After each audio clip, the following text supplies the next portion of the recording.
इस वीडियो में हम दो कपड़े के टुकड़ों को साथ में काटना, सिलना और किनार बनाना सीखेंगे। इसके लिए हमें चाहिए एक 20 बाय 8 इंच का कपड़ा, मापने का टेप, फुट पट्टी, water soluble marker, craft pins और एक कैंची। कपड़े की लंबाई और चौड़ाई जानने के लिए उसकी ग्रेन को समझना होगा। इसका एक आसान तरीका है, एक घड़ी किए हुए कपड़े को लें और आहिस्ता तानें। कपड़े की लंबाई कभी तानती नहीं और चौड़ाई काफी तनी जा सकती है।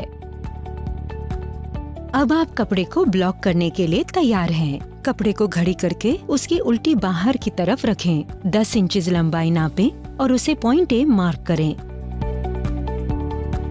8 इंच चौड़ाई नापें और उसे पॉइंट बी मार्क करें।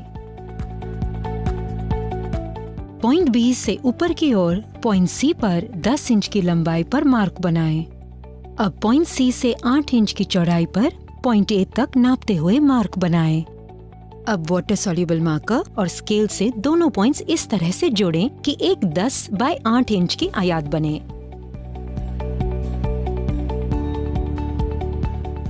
क्राफ्ट पिन से लाइंस के भीतर से कपड़ों को जोड़ दें। इससे दोनों एजेस के साथ जुड़ी रहेगी। ये सब आपको कटिंग शुरू करने से पहले तैयार करना है।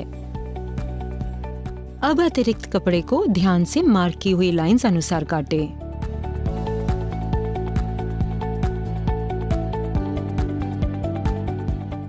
पूरा काटने के बाद पिन्स हटा दें।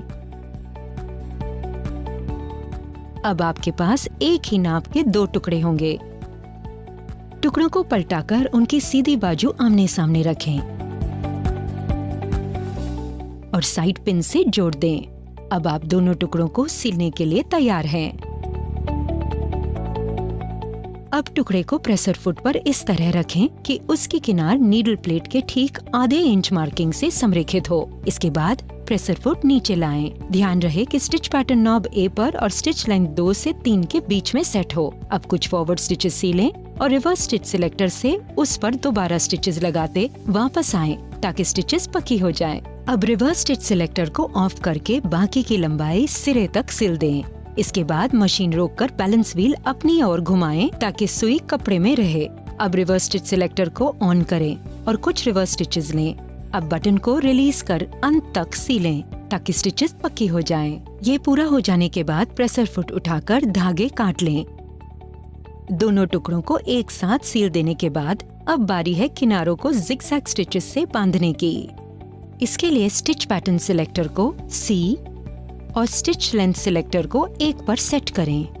कपड़े की किनार फुट ग्रूव की दाहिनी तरफ संरेखित करें। बैलेंस व्हील अपनी तरफ घुमाएं और जांच लें कि सुई ठीक से एक बार कपड़े के बाहर और एक बार कपड़े पर चल रही है। अगर सुई अच्छी तरह से कपड़े के साथ संरेखित है तो सिलना जारी रखें।